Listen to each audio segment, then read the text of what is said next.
Welcome back. In the last video, we looked at the logic of instructions.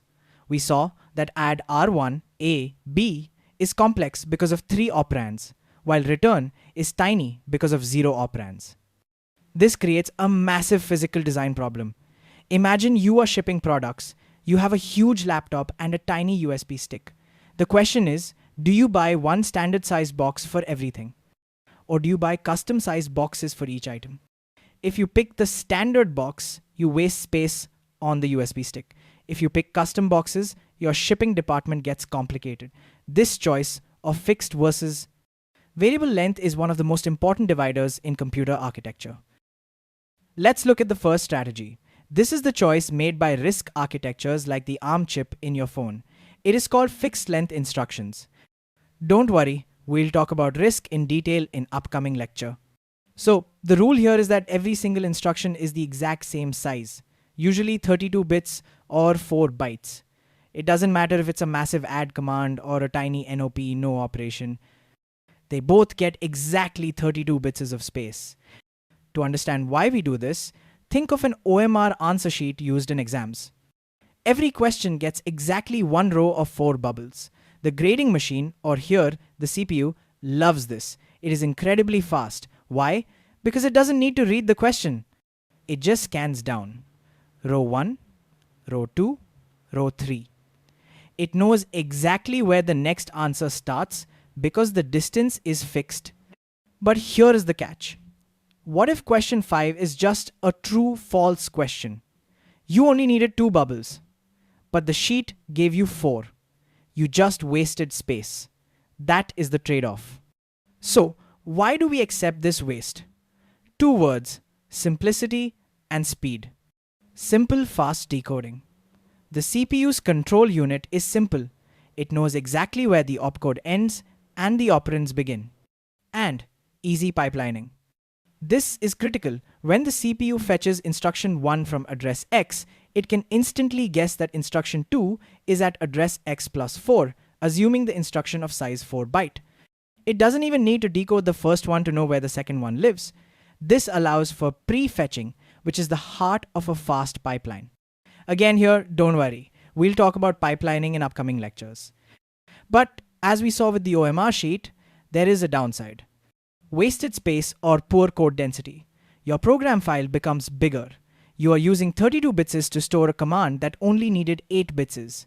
A simple NOP instruction, which needs 0 bits of information, still takes up 32 bits. You are literally storing air. And second, inflexibility. What if you need a huge 64-bit number? You can't fit it in a 32-bit box. You are forced to split it into 2 instructions, which is very annoying. So, who uses this? RISC or reduced instruction set computer architectures like ARM in your phone, MIPS, and RISC-V. They prioritize speed and simplicity over program size. So, fixed length is all about speed. We waste space to make the hardware simple. This is the RISC philosophy. But what if memory is expensive? What if we want to pack our code as tight as possible, like a handwritten letter? Then we need another approach. So now let's look at the second strategy. This is the choice made by CISC or complex instruction set, computer architectures like the Intel x86 chip in your laptop. It is called variable length instructions. Here the rule is that instructions can be whatever size they need to be. A simple command might be just 1 byte, whereas a complex command with huge memory addresses might be 15 bytes long. To understand this, forget the OMR sheet. Think of a short answer exam or a handwritten essay. Each answer is only as long as it needs to be. If the answer is yes, you just write yes. You use tiny space. If the answer requires a paragraph, you write a paragraph. So, you never waste space. Your paper is perfectly efficient. This provides excellent code density. This was critical back in the 1980s when memory was incredibly expensive. Also, you can have a massive, rich, powerful, and flexible instruction set. If you need a complex instruction with 3 operands and a 32-bit address, you just make the instruction longer. But pity the poor teacher. They can't just scan down the page. They have to read every single word. They have to find the period, punctuations to know where one sentence ends and the next one begins. They cannot jump ahead. They are stuck reading line by line. That's why it's complex, slow decoding. CPU must fetch the first byte, look at it, and then say, this is an add opcode. So I need to fetch 2 more bytes to get the operands. This sequential fetch, decode, fetch more process is slow. Consequently, it's terrible for pipelining, which is the critical performance killer. When the CPU fetches the first byte of an instruction, it has no idea how long that instruction is. It cannot fetch the next instruction until it has fully decoded the current one. This stall breaks the smooth flow of a simple pipeline. So, now who uses this? As we said, CISC or complex instruction set computer architectures like Intel or AMD x86 of your laptop or PC. They prioritize powerful, all-in-one instructions and backward compatibility. Here, I'll leave you with a secret. Your modern Intel i7 or i9 is technically CISC, but inside, it's actually RISC. It has a massive decoder at the front door that takes those messy variable instructions and chops them up into neat, fixed-length micro-ops internally. It's the best of both worlds.